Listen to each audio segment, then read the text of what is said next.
How to transfer money from American Express to bank account. The very first thing you want to do is to head over to any of the web browser and then move into the site americanexpress.com. It will land you on this official page of American Express. Once you are in here, tap on login at the top right corner. Enter your login ID and the password. Once you have entered, click on login. Well, you have been successfully logged into your account. Once you are in this page, what you want to do is scroll down and inside checking, move into American Express reward checkings. Click on make and transfer. Now simply click on link new bank account. Tap on add bank account over here.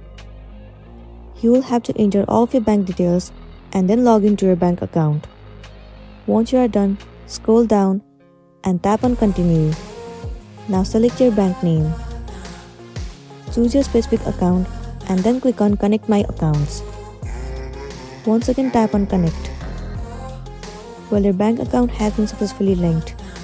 Now if you click on make a transfer, you will easily be able to transfer the money from American Express account to bank account.